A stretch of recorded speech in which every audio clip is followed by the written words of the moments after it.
Alright, same location, different week, twice as hot. It's like 88 degrees outside. Yeah, it's annoyingly hot. This is a Trachymira mimix colony. 92 degrees. 92 degrees, sorry. And unusually active. Of course, as I start talking, they stop being active, but has two entrances, nice pattern to it. Kind of a trademark kind of mound. Oh, three entrances, actually. Another queen. Two that are active, and queens about. Two, right next to each other. Two right okay, next Chris, to each other. you can have one of these. Okay. It's nice you let Mr. I Love the Ants have some ants.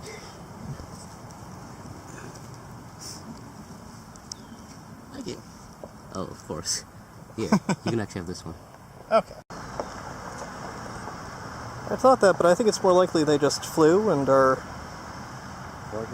foraging or joining the worker force of established colonies or going off to start their own. I think, but they are pretty kind of queen, sort of worker-like in their structure. I guess they must be semi-cosmo, right? Yeah, because they have to feed the fungus that grows. You gotta help yourself. Thank you. Just dig right into the ice. I also have your water, actually. Oh, you do? Yeah. Oh, I thought you left ours in the car. That's why. Where's mine? Say Lastius interjectus queen, removing her wings. Her wing, I guess she's down to. Off to find a colony to parasitize. And also on the parasite scale here, we have a what I think is Formica purgandi, or Something along those lines. yeah, some sort of parasitic formica here.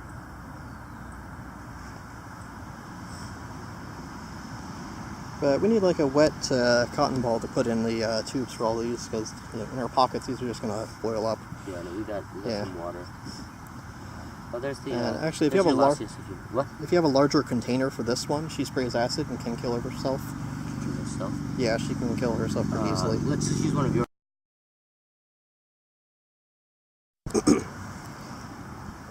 So this is Camponotus pennsylvanicus nesting underground, which I don't see ever. Trachymira mimix. With the Trachymira. Yeah, Trachymira over there.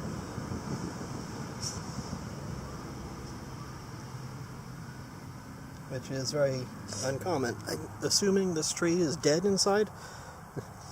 No. There's a Nearticus right here. Quite a few leaves on this tree. I'm saying like there must be like a dead vein or something inside here. This tree does look particularly healthy. No dead branches or anything, so yeah. Lots of lichen on the outside of the trunk. It's not hollow on the inside, is it? So white oak trying to grow out of it. There's another entranceway over here, looks like. Or trachea nest that they're pissing off. There.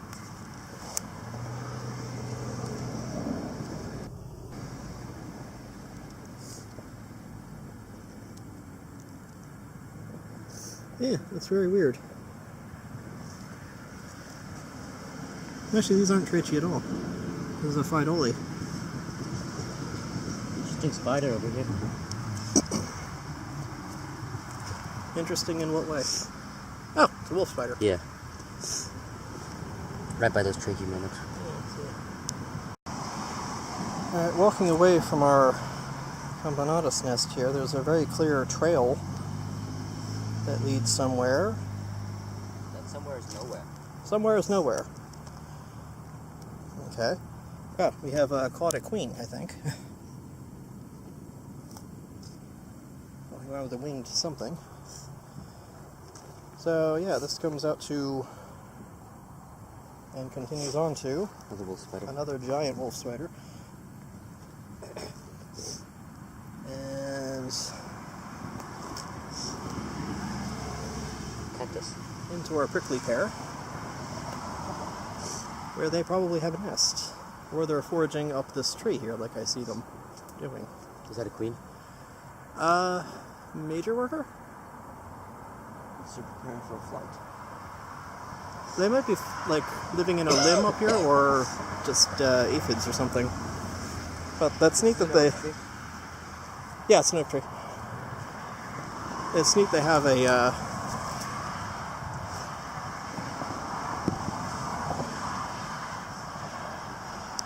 We are blacklighting while we're here.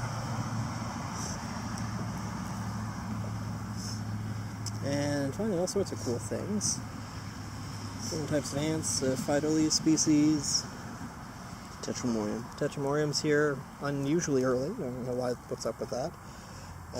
Nasius interjectus went just under here. Timothorax. Timothorax, which we're trying to pick up and dropping. Yes. Or showing up in such abundance. Also, lots of cool beetles. Scary beetles. Scary beetles. Scary beetles. I think those are males. That's what the antenna means. They're male. And so far, that's about it, along with hundreds of other things showing up here. Anyway, check back later. What the hell is this thing? That's a wasp. Alright, while we were there, we chanced upon some Trachymera mimix queens, which I have in a test tube. Well, not a test tube, like a petri dish kind of set up with a layer of hydrostone and stuff, and I'm told by experts that they would benefit if the actual bit of fungus they're growing is up off of the hydrostone. This is my first time doing this, and it seemed like queens were in abundance. I mean, I say that now, but, it's like kind of a thing I want to do here. So, one of the things they eat, though, or feed the fungus, is flower petals.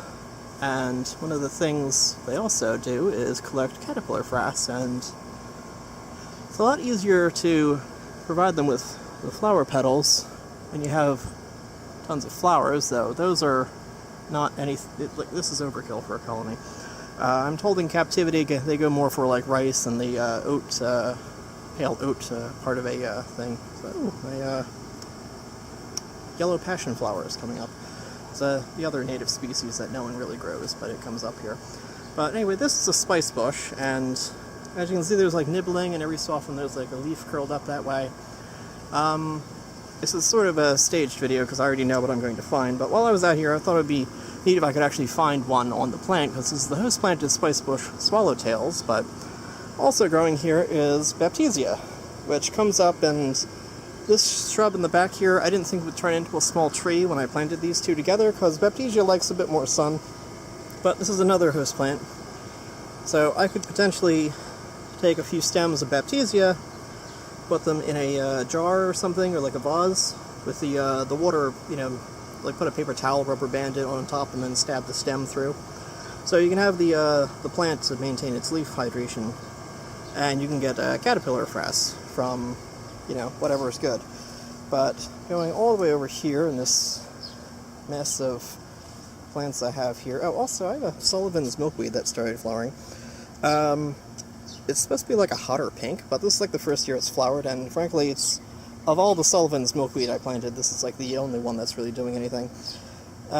Milkweed, I'm not sure I would trust the frass and leavings of a caterpillar like the monarch butterfly, because I'm not sure how many of these secondary microbolic, whatever, the chemicals that give the plant its defense against everything, I'm not sure all of those are getting removed from the digestive system, so I would stay away from things that are on, like, poisonous plants. Stick with the stuff that just tastes bad. So no monkshood or, what is the other one? Pipevine. Pipevine swallowtails are around too. Those are kind of poisonous. So I have an outdoor kind of setup here where I can actually raise caterpillars. And this is kind of, I said a vase earlier, but anything will do. But let's get this glass out of the way. It's a little critter thing here. And they spend most of their time folded up inside of leaves, the spice bush swallowtail. 1 second. Oh, there we are. And early on, they mimic bird droppings and things like that, but... So, the most common way a bird would actually see this species is head on, curled up in a leaf, where it very much resembles the head of a snake. And I believe even if I try and provoke it a little bit, see if I can do that with...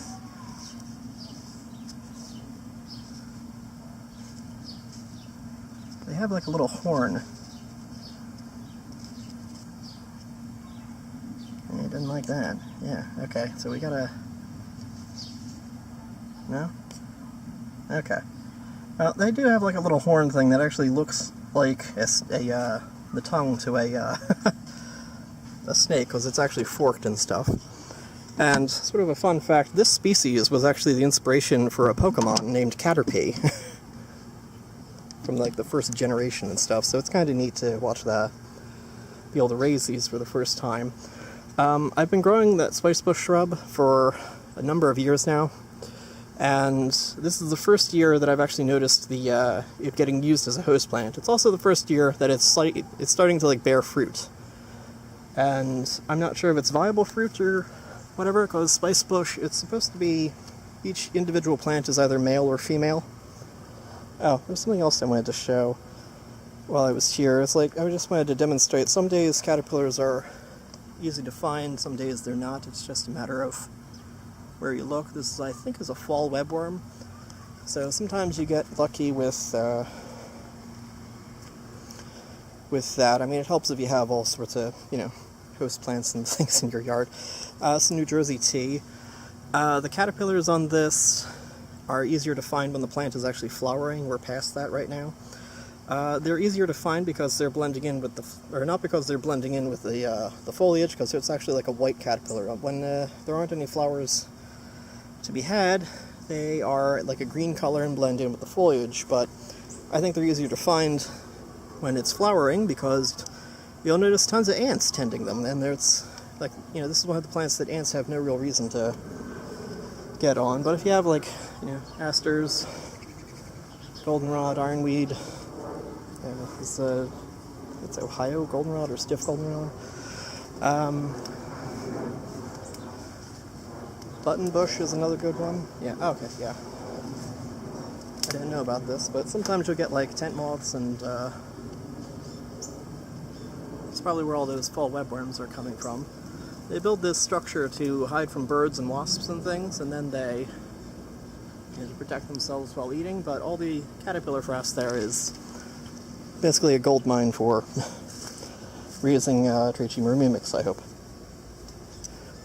See, this is a persimmon tree. I'm actually thinking about getting rid of this because it's the native version of this tray. I mean, it's a great host plant for things, but the fruit never seems to ripen when I want it to. You can see there's more fall webworm there. Probably an earlier generation. And I also get those on Eastern Redbud, and this is the native plum tree. They're not ripe yet, but, they're pretty much just a month away from doing their thing. But anyway, more native plants, more caterpillars, more frass, more fungus-growing ants. Kind of works out. Anyway.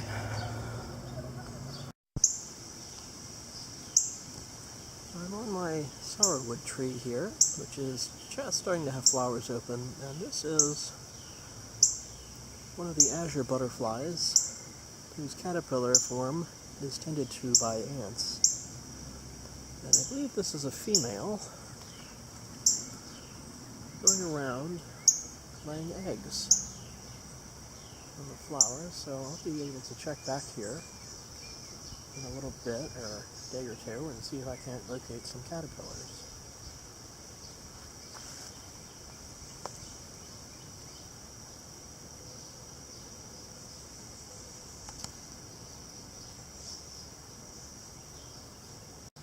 Yeah, there she goes. Doesn't seem to even care that I'm standing here. The wind.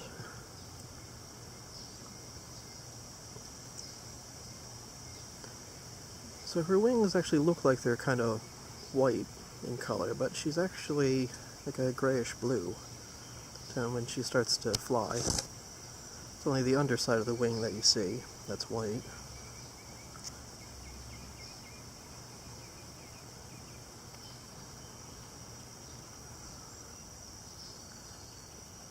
a couple dozen of these species. I forget if they're all azirs, elfins, and hair streaks, and other ones that are, they all go by these types of odd sort of little fairy names.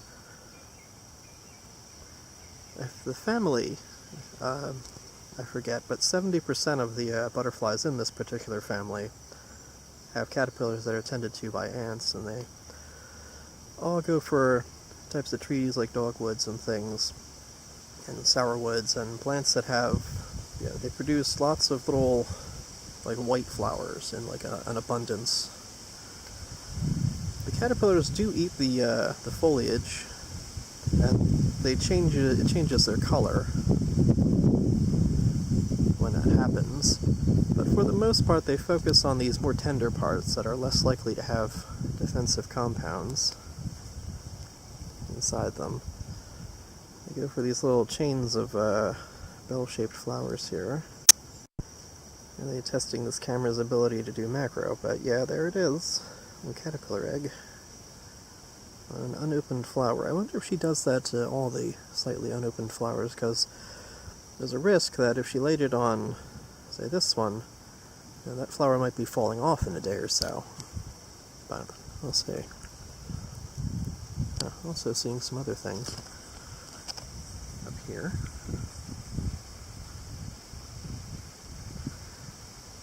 This is what I've been calling a woolly aphid. I believe that's actually not a true aphid. It's like a bug that produces like a waxy fibers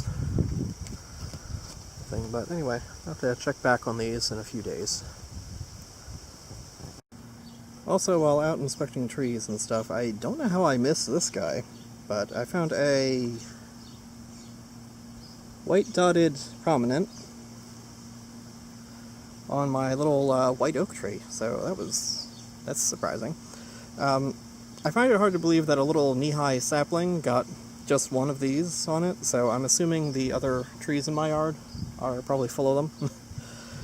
And like an egg or two just kind of fell, or either that or they kind of wander or are in the habit of falling off. But anyway, this one's going to go in the little caterpillar cage, and I will harvest your manure or whatever for my fungus-growing ants.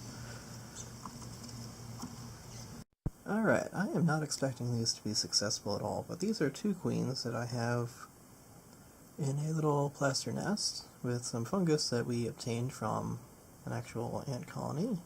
Kinda need to make sure I spooked them a little bit when I opened this up. Basically, I need to keep this at like 100% humidity, and those brood, or what am I looking at there? What are we looking at? It's a mystery. A little white fuzz ball thing there. Yeah, if you've never handled like fungus grown by ants, you expect it to have like a structure to it, or mass, but no, it's like cotton candy. You can push your finger right through that stuff. And it's amazing that it supports as many insects as it does. The other queen has ventured around somewhere. They like moved all like the trash and stuff that they are not putting in their fungus ball over there, and they're being very particular about what they let come in contact with this fungus here. It has diminished in size, so I'm not sure if this is going to be successful, but this is my first, attempt at fungus growing ants. But it seems, it's nice living so close to a spot where I can probably obtain a few, or obtain queens pretty easily. But anyway, so hopefully I'm doing something right here. I need to close the lid because the humidity is supposed to maintain at 100%. I assume the condensation on the side here is a good sign, but, never know. Anyway, thanks for watching and goodbye.